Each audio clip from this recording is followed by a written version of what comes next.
Ang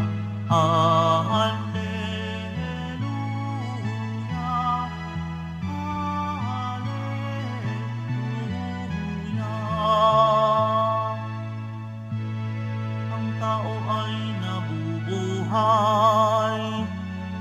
sa salita ng may kapal na pagkain kanyang bigay.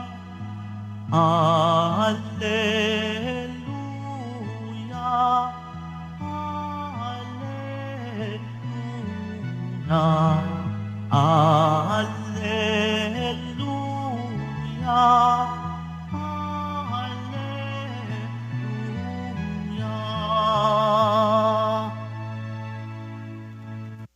Sumainyo ang Panginoon. At sumayo rin. Ang mabuting balita ng Panginoon ayon kay San Juan. Papuri sa iyo, Panginoon. Kinabukasan, nakita ng mga taong nananatili sa ibayo ng lawa na naroon pa ang isang bangka. Alam nilang si Jesus ay hindi kasama ng mga alagad, sapagkat ang mga ito lamang ang sumakay sa bangka at umalis. Dumating naman ang ilang bangkang galing sa Tiberias at sumadsad sa lugar na malapit sa kinainan nila ng tinapay. Matapos magpasalamat ang Panginoon. Nang makita ng mga tao na wala na roon si Jesus, ni ang kanyang mga alagad, sila'y sumakay sa mga bangka at pumunta rin sa Capernaum upang hanapin si Jesus. Nakita nila si Jesus sa ibayo ng lawa at kanilang tinanong, "Rabay, kailan pa kayo rito?" Sumagot si Jesus, "Sinasabi ko sa inyo, hinahanap ninyo ako hindi dahil sa mga kababalaghang nakita ninyo, kundi dahil sa nakakain kayo ng tinapay at nabusog.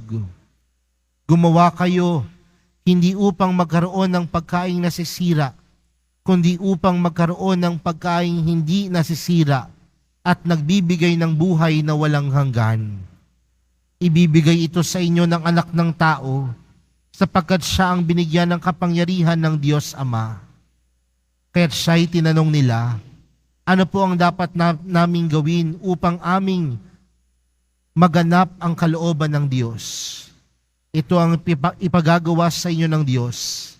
Manalig kayo sa sinugo niya. Tugon ni Jesus. Mga kapatid, ang mabuting balita ng Panginoon. Pinupuri ka namin, Panginoong Heso Kristo. Magsiupo muna tayong lahat. Magandang tanghali po sa inyong lahat. Pakibati nga po ang katabi ng magandang tanghali. Mga kapatid, patuloy po ang ating pagninilay ngayong 3 linggo sa Pasko ng muling pagkabuhay ng Panginoon. At yung ating ibanghelyong napakinggan ay nagpapatungkol sa mga taong sunod-sunod kay Jesus. At ano pong ibig sabihin ng sunod-sunod kay Jesus? Sila po yung mga tipo ng tao na nakakita sa milagro ng Panginoon. At ano pong klaseng milagro ang nakita nila? Tandaan po natin ang ating ibanghelyong napakinggan ay kadugtong ng ating ibanghelyo nung nakaraang Biyernes. At ano po ba ang ibanghelyo nung nakaraang Biyernes? Si Jesus nagpadami ng tinapay at nakapagpakain ng higit sa 5,000 katao. At yung mga taong nakakain ng tinapay na iyon, nabusog. Yung mga taong nakakain na iyon, tila na kontento sa pinakain sa kanila ng Panginoon. Kaya marahil nung sila ay nakatanggap ng tinapay na ito, sumunod-sunod na sila sa Panginoon. Kaya nga sa ating ibanghelyong napakinggan, hinahanap nila si Jesus. Kaya nung nakita nila si Jesus, ano ang kanilang katanungan? "Rabay, kailan pa kayo rito?" Pero napakaganda ng sagot sa kanila ng Panginoon. Ang sabi sa kanila ng Panginoon, "Sinasabi ko sa inyo, Hinahanap ninyo ako hindi dahil sa mga kababalaghang nakita ninyo, kundi dahil sa nakakain kayo ng tinapay at nabusog. Sa madaling salita, sumusunod sila sa Panginoon dahil natugunan ng Panginoon yung pangangailangan nila nung mga oras na iyon. Di ba ganyan din naman tayo? May mga pagkakataon na tumutugon lang tayo sa Diyos dahil alam natin na may kapalit ito. Tumutugon lang tayo sa panawagan ng Panginoon dahil alam natin na may kapalit itong pagpapala o biyaya sa Panginoon.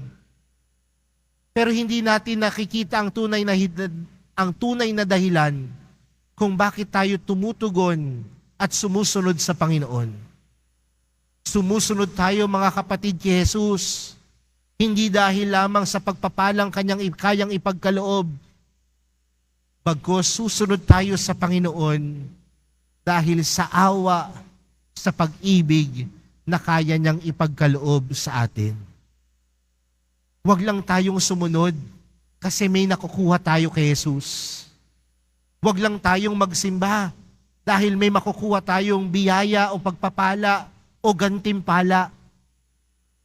Bagkus makita sana natin na ang pagsunod natin, ang pagtugon natin sa mahal na pong Jesus na Nazareno ay merong pag-ibig, merong awa na nagmumula sa Diyos. Ang pag-ibig ng Diyos higit sa gantimpalang pwede nating makuha kanino man. Ang pagpapala o ang pag-ibig at awa ng Diyos higit sa kahit anong pwedeng mapalit ng mundo. Dahil ang pag-ibig ng Diyos wagas. Kaya mga kapatid, sana kapag nakikita ho natin ang mahal na pong Jesus Nazareno, wag lang nating makita yung kakayanan niyang ipagkaloob sa atin ng pagpapala at biyaya. Bagkus kapag tinitingnan natin ang mahal na pong Jesus Nazareno, nakikita natin yung kanyang awa at pag-ibig. Bukod sa kung ano ang kaya niyang ipagkaloob, ang mahal na pong Jesus Nazareno nagkakaloob ng pag-ibig at awa. Kaya mga kapatid, ang dahilan kung bakit tayo sumusunod sa Panginoon ay hindi lamang upang tayo ay magkaroon ng biyaya at pagpapala. Bagkus, ang pinakadahilan kung bakit tayo sumusunod kay Jesus, sumusunod sa Diyos, ay dahil sa kanyang awa, pag-ibig at pagmamahal sa atin.